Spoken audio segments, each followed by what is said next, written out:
साक्षी गोपाल के दर्शन किए आपने? किस किसने किए? हाथ ऊपर करो। और जगन्नाथपुरी के किस किसने किए? सबने किए। जिन जिनने जगन्नाथपुरी किए, साक्षी गोपाल नहीं किए, वो अधूरे हैं अभी। हाँ, ये बात सत्य है। साक्षी गोपाल भगवान का नाम ही इसीलिए साक्षी गोपाल है कि आप जगन्नाथपुरी गए हो, उसकी साक्षी कौन है, उसका प्रमाण कौन है? साक्षी गोपाल।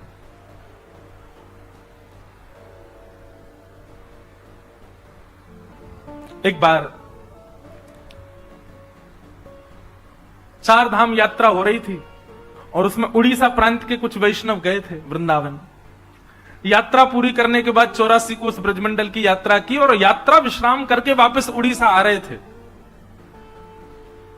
अंतिम रात्रि थी वृंदावन में, बहुत ध्यान से सुनना। और तभी एक वयोवृद्ध थे, उनकी यात्रा सकुशल पूरी हो गई। एक छोटे बालक ने उनकी बड़ी सहायता की। बालक की उम्र 17-18 वर्ष की थी। उस बालक का हाथ पकड़ करके वृंदावन में बोले कि तुमने मेरी इतनी सहायता करी, मैं तुमसे इतना प्रसन्न हूं, गांव लौटते ही अपनी नातनी का तुमसे ब्याह कराऊंगा मैं।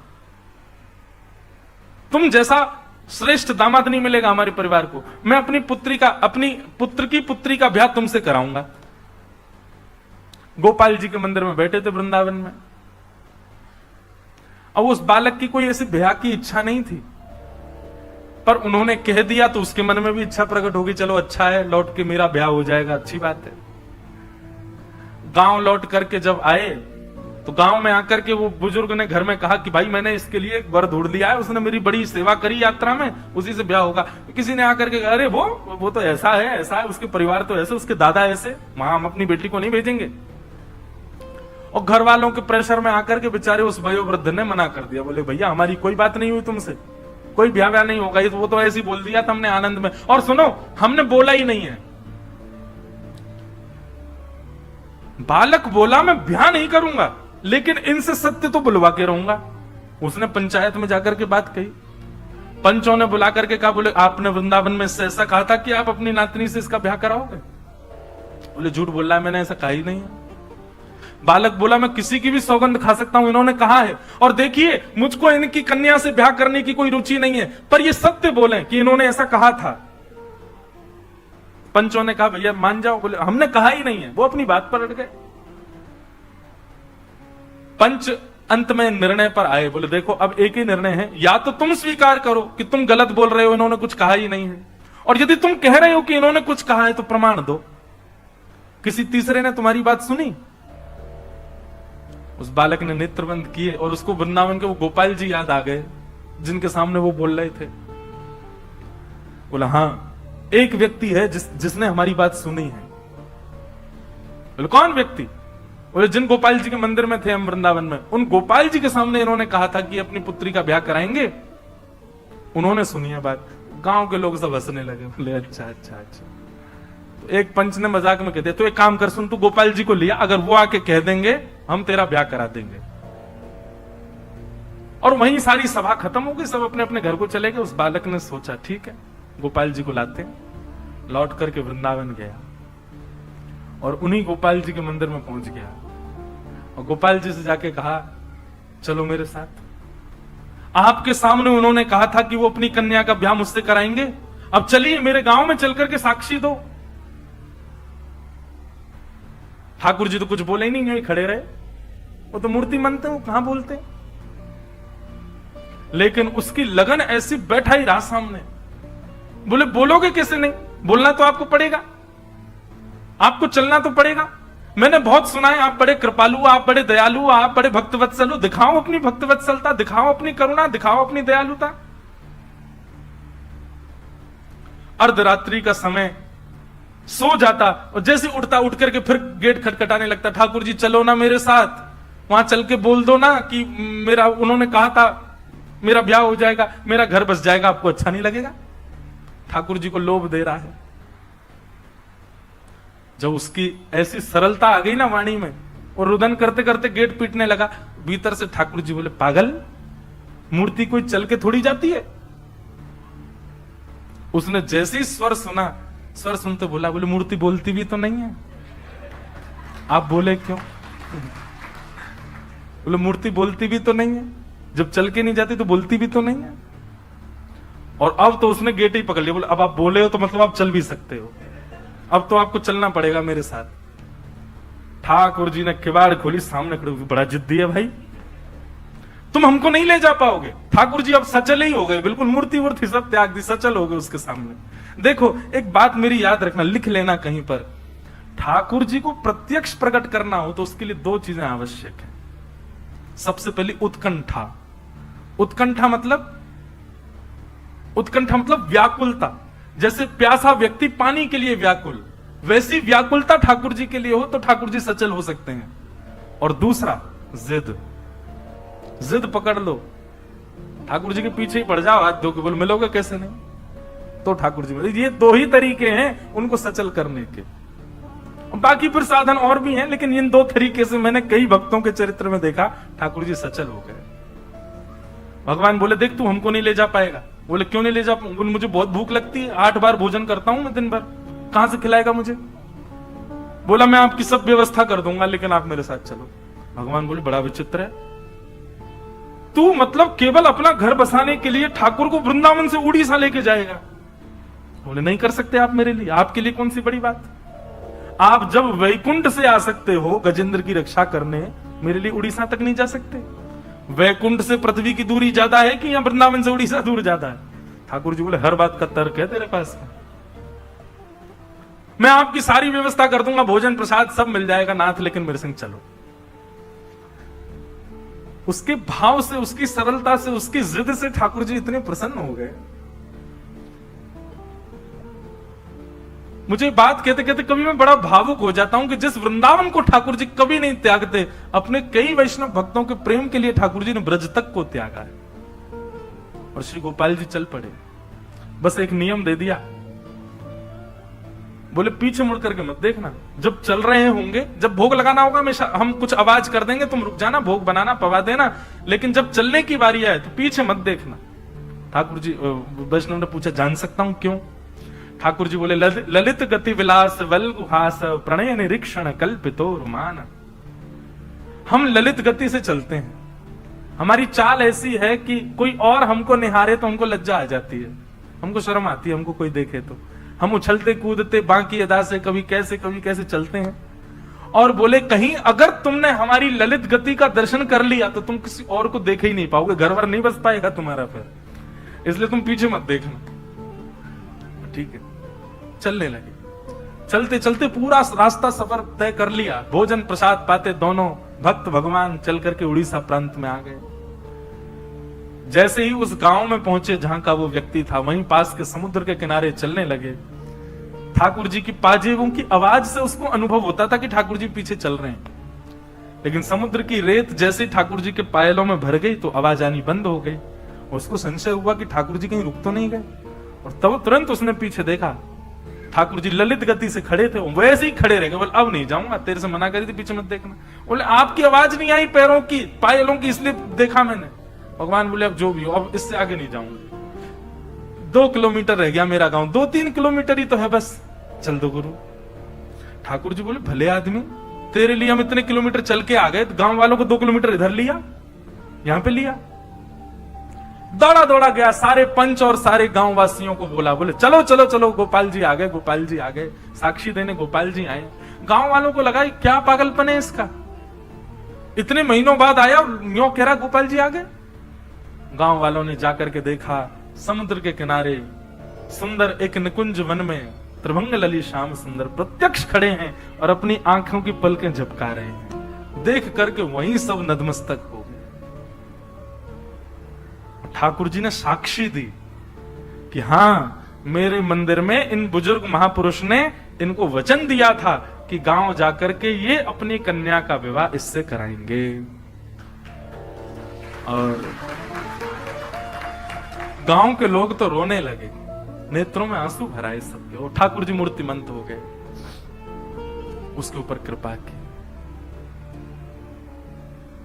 और भी प्रसंग साक्षी गोपाल भगवान के आते हैं कि जब साक्षी गोपाल भगवान आ गए तो पंडा पुजारी सब सोचने लगे अब इनके लिए मंदिर बने तब तक कहां रहेंगे। ठाकुर जी बोले इनको एक काम करो, जगन्नाथ मंदिर में विराजमान करे आओ। ऐसी कथा सुनी है मैंने, तो उनको श्री जगन्नाथ मंदिर में विराजमान करवा दिया। और जैसे वो जगन्नाथ मंदिर में विराजमान हुए, एक सप्ताह के अंदर श्री जगन्नाथ जी पतले हो गए। ये जगन्नाथ जी, पुजारी जी बोले ठाकुर जी कमजोर से लग रहे हो। ठाकुर जी बोले क्या करें, आजकल भोजन मिलता ही नहीं हमको। बोले क्यों? बोले नया ठाकुर आया, साक्षी को सबरा भोजन खा जाता है। मैं सुदर्शन जी बेचारे 5 दिन से भूखे, वो बलराम जी का भी खा जाता है, सुभद्रा जी का, सबरा अकेला पा जाता है। और हम लोगों को कहता खबरदार जो छुआ तो, तुम लोग तो भोग धर के कपाट बंद करके चले जाते हो, पूरे भोजन पर अकेले उसी का राज रहता है। तब राजा ने जल्दी जल्दी साक्षी गोपाल जी का मंदिर बनवाया और उनको वहां विराजमान करवाया। अब देखो कैसा विलास है ठाकुर जी का। जगन्नाथ जी भी वही गोपाल जी हैं, साक्षी गोपाल भी वही गोपाल जी, लेकिन विलास है ठाकुर जी का, इसलिए वो पूर्ण स्वतंत्र हैं।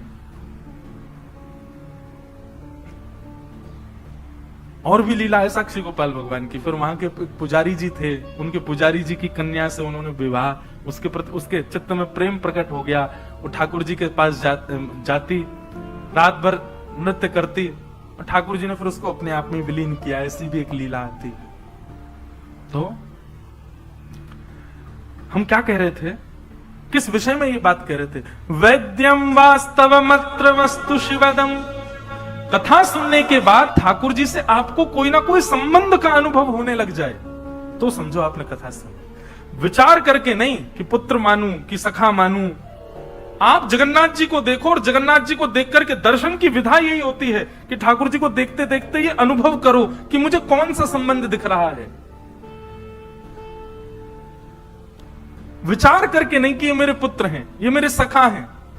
आप अपनी तरफ से प्रस्तावित मत करो, ठाकुर जी को बोलने दो कि मैं तुम्हारा ये हूं, और वो संबंध ठाकुर जी से मानो। ठाकुर जी को देख के क्या भाव उत्पन्न होता है, कभी पूछिए अपने चित्त से। आपको उनके प्रति गुरु भाव आता है, उनके प्रति भगवत भाव आता है, उनके प्रति सखा का भाव आता है, उनके प्रति प्रियतम का भाव। क्या भाव आता है? मीराबाई का प्रियतम भाव है, सूरदास जी महाराज का लाल भाव है, नन्हे से लाला है, गोस्वामी जी महाराज का गुरु भाव है। आप अपने मन से मत बनाओ, ठाकुर जी के स्वरूप। अब की बार जगन्नाथपुरी जाओ और श्री जगन्नाथ जी को देख करके उनके रूप श्रृंगार में मत अटके रहो। देख करके अपने आप से पूछो, ये मुझे मेरे कौन लगते हैं, ये किस रूप में मुझको दिख रहे हैं, इनके प्रति मेरा भाव क्या उत्पन्न हो रहा है। और फिर जो एक क्षण के लिए भाव आएगा, उसी भाव को ही वहीं पर प्रस्तावित करके ठाकुर जी को उसी शब्द से पुकारना। जो भाव लगे ठाकुर जी के प्रति, उसी शब्द का उच्चारण कर देना।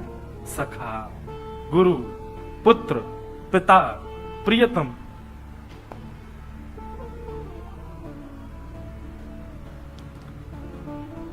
ऐसे भाव।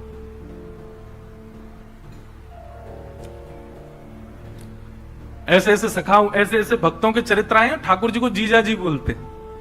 ठाकुर जी कौन बोले? हमारे जीजा जी हैं। अच्छा, बहन कौन बोले? किशोरी जी हमारी बहन है, सीता जी हमारी बहन है, जी हमारे जीजा जी हैं। कैसे कैसे संबंध लोगों के, आप देखो तो सही। अच्छा, पुत्र, पिता, प्रियतम, सखा, गुरु, ये संबंध तो हमने बहुतों के देखे, पर कई ऐसे विलक्षण संबंध हैं। इन संबंधों की भी चरित्र हैं। जैसे ठाकुर जी के प्रति जीजा जी का भाव कितना प्रिय, हम साले हैं, वो हमारे जीजा जी हैं। दूसरा, गुरु शिष्य का भाव, ठाकुर जी शिष्य, हम उनके गुरु हैं। ऐसे भी कई भक्त हुए। एक तो अद्भुत है, बोले क्या? ठाकुर जी हमारे मामा हैं, हम इनके भांजे हैं। क्यों? हमारी माता जी के भैया हैं, हमारी माता जी भाई मानती हैं। अब कोई यहां बैठी हो, वो ठाकुर जी को अपना भाई मानती है, तो निश्चित है उनके पुत्र हो तो उससे बोल दो बचपन में, यही तुम्हारे मामा हैं। और जब जब जगन्नाथ जी के पास जाए तो यही कहते, कहां जा रहे हो? मामा के घर जा रहे हैं, अपने मामा जी से मिलने जा रहे हैं। बताओ, उन बच्चों के जब बच्चे होंगे, उनके जगन्नाथ जी कौन लगे? नाना जी। कहां जा रहे? बोले नाना घर जा रहे हैं अपने।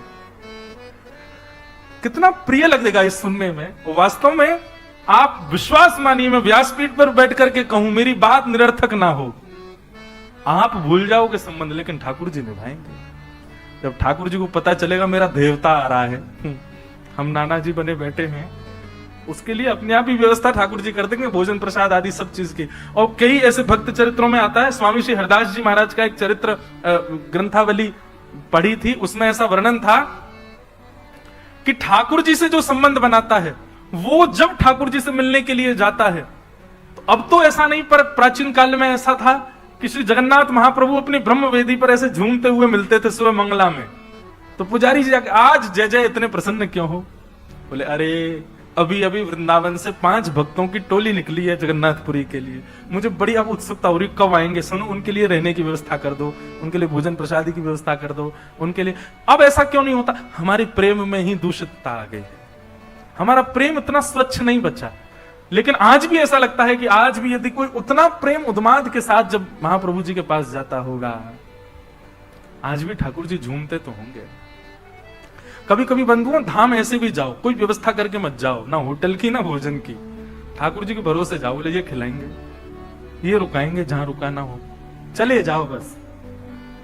इतने सारे एक्सपेरिमेंट लोग करते हैं, ऋषिकेश में जाते हैं, वो करेंगे रिवर राफ्टिंग, जबरदस्ती पैसा देके मौत के मुंह में जाते हो, ऊपर से पहाड़ पे से कूदने वाला, समुद्र में प्रवेश करने, इतने सब पैसा देकर के आप लोग ये सब काम करते हो। एक बार ये भी करके देखो, क्या प्री बुकिंग कुछ नहीं, बस पहुंच जाओ। वृंदावन हो या जगन्नाथपुरी, ना रहने की व्यवस्था करके जाओ ना भोजन की, ठाकुर जी के भरोसे जाओ। बोले नाथ अब हमको बताओ कि आप हमसे प्रेम करते हो कि नहीं। अगर प्रेम आपके चित्त में होगा तो अपने आप कुछ ठाकुर जी ही व्यवस्था करके पवा देंगे, और देखिएगा निश्चित पवाएंगे ठाकुर जी, निश्चित सुलाएंगे, कहीं ना कहीं व्यवस्था हो जाएगी। और जैसे ही आपके सामने कोई प्रसाद लेकर के आएगा, लो भैया प्रसाद पाओ, किसी कोने में बैठ के इतना रोओगे ना, फिर आपके मन में आएगा कि अब स्वीकार कर लिया। हमको भक्ति केवल करनी नहीं है बंधु, हमको प्रमाण भी तो चाहिए कि नाथ हमसे प्रसन्न है कि नहीं, वो स्वीकार कर रहे हैं कि नहीं। बहुत सुंदर प्रसंग है। ठाकुर जी हमारे संग खेलते हैं। कैसे खेलते हैं? हमें रुवाए करके, हमें हंसाए करके, ये ठाकुर जी खेलते हैं हमारे साथ। हमें पीड़ा देते हैं, हमारे जीवन में संकट देते हैं, ठाकुर जी का खेल है हमारे साथ। देखो, एक बार हमारे गोवर्धन के श्री पंडित गया प्रसाद जी महाराज, उनका चित्र रहता है मेरी कथा में। ये महाप्रभु श्री पंडित श्री गया प्रसाद जी महाराज, आप श्री ठाकुर जी के बड़े प्रेमी। तो आप श्री से किसी ने कही कि बोले बाबा हमारे जीवन में बड़ो संकट दे रखो, ठाकुर जी ने कहा करें। तो बाबा उत्तर देते हुए कहते हैं, बोले भैया लाला को खेलवे को स्वभाव है, ये हमारे संग खेल करे लाला तब हमें कष्ट देवे, हमें पीड़ा देवे, हम जो चाहे वैसे विपरीत लीला करे। एक इतनी सुंदर बात पंडित जी महाराज कहते, बोलते ठाकुर जी खेल करें वहां से घबराओ मत। ठाकुर जी से केवल एक बात कहो, ठाकुर जी तुम्हें जैसे खेलना खेलो, लेकिन शर्त यह खिलौना कभी बदलना नहीं चाहिए, खिलौना हम ही रहने चाहिए, हमको कभी बदली मत। कहीं ऐसा नहीं हो कि भाई एक्स्ट्रा ऑर्डिनरी खिलौना आ गए तो हम छोड़ दिए। नहीं नहीं ठाकुर जी, आप चाहे हमें तोड़ो मरोड़ो फेंक दो काट दो बीच में, तो खिलौना हम ही रहने चाहिए, हमको मत छोड़ो। तेरा खेल हूं मैं तो मेरा खिलाना, तेरा खेल हूं। अच्छा एक बात, आपको कैसे पता चले कि ठाकुर जी ने खिलौना बदल लिया? आप जो चाहते हो, जो सोचते हो, जो आजकल बोलते हैं मैनिफेस्ट करो, जो आपने सोचा आपको मिल गया, समझो आप खिलौना बदल चुका है, कोई और आ गया ठाकुर जी के पास। आपने जो योजना बनाई वो योजना पूर्ण हो जाए, जो खाने का मन करे वो व्यवस्थित हो जाए, जो जो आप सोचने लगो वो तुरंत आपके सामने प्रस्तुत होने लगे। संसारी भाव, ठाकुर जी से संबंधी नहीं, संसार का भाव। जो आप सोचो, जो आप विचार करो, जो आप चाहो वो आपको तुरंत मिल जाए, ज्यादा प्रयास ना करना पड़े। समझ जाइए ठाकुर जी ने खिलौना बदल लिया है, अब कोई और है। लेकिन आप चाह रहे हो आज तो पाव भाजी मिलने चाहिए, हे ठाकुर जी कहीं से खिलवा दो।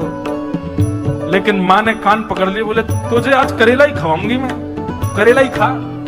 समझ, हाँ अभी खिलौना हम ही हैं। संबंध आप मत बनाओ ठाकुर जी से, ठाकुर जी को बनाने दो आपसे।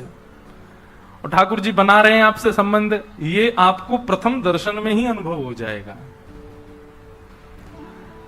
और प्रथम में ना हो तो अभी समझना अभी शायद हम परिपक्व नहीं है, और परिपक्वता लाओ, और भजन बढ़ाओ, और कथा बढ़ाओ, और सेवा बढ़ाओ, फिर दर्शन करने जाओ। और आपके यहां से तो महाप्रभु जी थोड़े दूरी पर भी बैठे हैं, तो ऐसा तो है नहीं कि रोज रोज जा रहे हो, महीना 2 महीना 3 महीना में जाओ, वृंदावन जाओ, अनुभव करो कि कौन सा संबंध बनना है ठाकुर जी का। और फिर जो संबंध ठाकुर जी आपको अर्पण करें वही संबंध निभाओ। वैद्यम वास्तवमत्र वस्तु शिवदम। अच्छा, आप कहेंगे महाराज जी इसमें सहायता कौन करेगा हमारी? भागवत जी, श्रीमद् भागवत। श्रीमद् भागवत ही आपकी सहायता करेंगी संबंध प्रस्तुत करने में कि कौन सा संबंध व्यवस्थित किया है ठाकुर जी ने।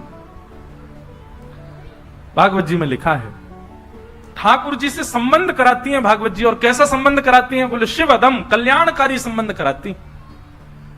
वैद्यम वास्तवमत्र वस्तु शिवदम तापत्रयोन्मूलनम श्रीमद्भागवते महामुनि कृते किं वा परैरीश्वर सद्यो हृद्यवरुध्यते त्रिकृतभिः शुश्रूषुभिस्तच्छण। इस प्रकार श्रीमद् भागवत जी का विषय अधिकारी, संबंध और प्रयोजन। अंतिम बात है प्रयोजन। प्रयोजन यहां पर बताया गया तापत्रयोन्मूलनम।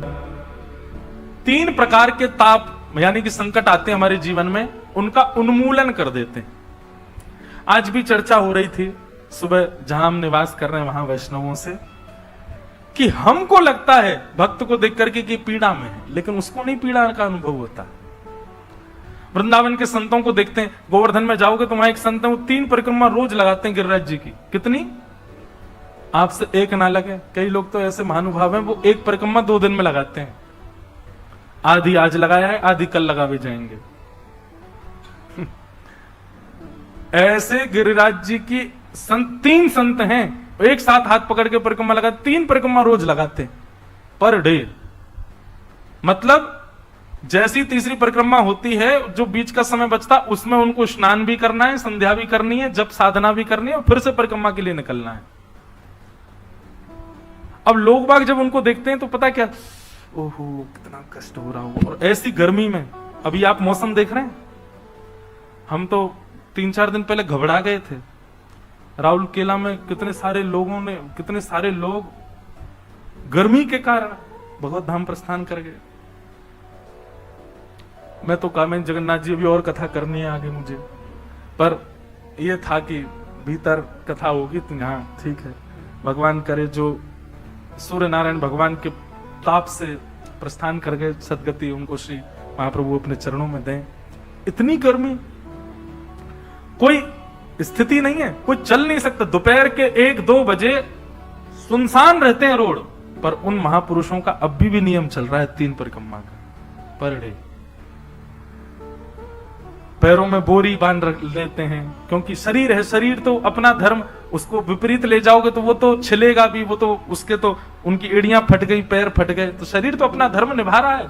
उसके विपरीत जाओगे तो वो तो आपका साथ छोड़ेगा, लेकिन उनकी लगन नहीं छूट रही है, वो अभी भी परिक्रमा लगाते हैं। मैंने दंडवती लगाई थी जब गिरिराज जी की, हम जैसी दंडवती कोई ना लगावे। 6 महीना में दंडवती लगी हमारी। लेकिन वैसे देखा जाए तो दिन गिनोगे तो दिन तो लगे थे हमको कितने, 15-16 दिन लगे थे। लेकिन 10 दिन पहले लगा गए, फिर बची हुई जो थी वो 6 महीना बाद लगाने गए, क्यों बीच में कथाएं आ गई थी। तो वो महापुरुष तीनों मिलते थे मुझको दंडवती में, और इतने प्रेमी, इतने सुंदर महात्मा। मैं दंडवती लगाता था तो कभी ना कभी तो मिल ही जाते थे, कहीं ना कहीं उनकी परिक्रमा तो चलती रहती है। तो जैसे ही मैं लेट के दंडवती कर रहा होता था, चुपके से पीछे से आते, मेरे पांव छू लेते। मैंने कि महाराज जी ऐसे क्यों करते हो आप? तो बोले आप ब्रजवासी हो, ऊपर से कथाकार हो, ठाकुर जी की लीला सुनाते हो, बताओ दंडवती कर रहे हो। आपको प्रणाम करेंगे तो गिरिराज जी हमसे जल्दी रीझ जाएंगे। वही महापुरुष, वो भी बेचारे इसी, मैं भी यही सोचता था मुझे आज मिलेंगे, कहां मिलेंगे। उनको भी रहता था व्यास जी कहां मिलेंगे। कहीं ना कहीं थोड़ी बहुत राम राम शाम शाम होती थी। और 10 दिन की परिक्रमा पूरी करके कथाएं आ गई तो मैं तो चला गया। उनको लगा कि परिक्रमा पूरी हो गई व्यास जी की, वो तो गए। 6 महीना बाद मैं फिर आया, अपना वो फॉर्म लेके, वो फॉर्म बिछा बिछा के लगाते हैं ना। जैसी मैंने परिक्रमा शुरू करी, बाबा आए, वो तो महाराज लिपट गए। बोले भक्त तो बहुत देखे, आप जैसा नहीं देखा। 6 महीना नहीं हुए दोबारा परिक्रमा शुरू कर दी। मैंने महाराज जी दोबारा नहीं है, ये पहली चल रही है अभी। महाराज जी बोले फिर तो आपसे गया गुजरा कोई नहीं है, एक परिक्रमा में इतना समय कौन लगाता है। मैंने महाराज जी हम ब्रजवासी ने जरूरत थोड़ी है परिक्रमा लगावे की, दंडवती इतना कष्ट पान, हम ज्यादा कष्ट में। मैंने कि दुनिया के लोगों को ज्यादा से ज्यादा बहुत मेहनत करेगा तो 12-13 दिन लगते हैं, लगातार रहे तो 12 दिन में हो जाए। और कोई बहुत तंदुरुस्त हो, बढ़िया हष्ट पुष्ट हो तो 3-4 दिन में लगा देता है दंडवती पूरी। मैंने कि बाबा बात ऐसी है कि हमें ब्रजवासी, और हम जब कष्ट में गिरिराज जी देखे ना हमें, तो बेचारे इन्हें बहुत दया आ जाए मुंह पे। 3-4 बार लेटते हैं हम, उसके बाद 1 घंटा आराम करते हैं। मैंने गिरिराज जी बार बार यो के तू काई को कष्ट पा रहा भैया, तू तो आराम कर, बैठो रहे, काई को इतना श्रम कर रहा है। और दूसरा भाव, मैंने महाराज जी घर आया मेहमान यदि अखर रहा हो तो यूं रहती जल्दी जाए, लेकिन घर आया मेहमान प्रिय लग जाए तो और रुक जाए 2-4 दिन। मैंने कि 5-6 दिन में दंडवती पूरी करके चलो जाऊंगो तो यूं मानूंगो कि गिरिराज बाबा ने होगी जल्दी जा, तू परेशान कर रहा है। मैं 6 महीना तो यहीं पढ़ूंगा, गिरिराज जी ने पकड़ रखो, तू कहीं मत जा, तू यहीं रहे, मेरे पास ही रहे, तू काहे को जावे कहीं। तो बोले तुम सब ब्रजवासियों पे उत्तर सारे हैं। मैंने कि और नहीं, वो तो यही मारे तो ब्रजवासी। तो 3 परिक्रमा रोज लगाते हैं गिरिराज जी की। अब देखने वालों को तो लगता है कि कितने कष्ट में, हाय राम, पर उनसे पूछो नहीं, परम सुखी, परम आनंद में। तो ये जो बात यहां पर लिखी है, तापत त्रयोन्मूलनम, ठाकुर जी की शरणागति लेने वाले व्यक्ति के ऊपर कष्ट नहीं आते, ऐसा नहीं है, कष्ट आते हैं पर अनुभव नहीं होते, उसको पता नहीं लगते। मैं कथाओं में कहा करता हूं कि भक्ति क्या है, एनेस्थीसिया का इंजेक्शन है। सुन्न पड़ गए हो, फिर चाहे आपको कोई बुरा बोल जाए आपको बुरा नहीं लगता, आपके साथ कोई गलत कर जाए आपको गलत नहीं लगता, आपके साथ कितना भी कुछ अपराध, कितना भी जीवन में संकट आ जाए, आप प्रसन्न ही रहोगे, क्योंकि सुन्न पड़ चुके हो। भक्ति का रंग जब चढ़े तब संसार के विषय भोग, संसार की विचलनता आपको विचलित नहीं करती। अच्छा, इसका मतलब ऐसा नहीं है कि आप पूर्ण रूपेण उस चीज से, स्थिति से बाहर आ गए हो, थोड़े थोड़े आओगे लेकिन आ जाओगे। जैसे कोई बहुत बड़ा काम महीनों से रुका हुआ अचानक से वो निरस्त ही हो गया, हुआ ही नहीं, खत्म ही हो गया पूर्ण रूपेण। अब संसारी व्यक्ति होगा ना, वो तो टूट जाएगा, डिप्रेशन में चला जाएगा और हो सकता है आत्महत्या भी कर ले। लेकिन वैष्णव क्या करेगा? वैष्णव थोड़ी देर के लिए चिंता में जा सकता है, परंतु फिर से नवीन भाव में आएगा, प्रसन्न हो जाएगा, कोई बात नहीं, ठाकुर जी की यही इच्छा है, प्रणाम करके आगे बढ़ेगा। वो विचलित उस चीज पर ज्यादा विचलन नहीं कर सकता। और माफ कीजिए, कोई भी चिंता जीवन में आवे, यदि वो 1-1.5 घंटे से अधिक आपके सिर पर हावी हो रही है तो आप वैष्णव नहीं हो। 1-1.5 घंटा भी ज्यादा बोल रहा हूं मैं।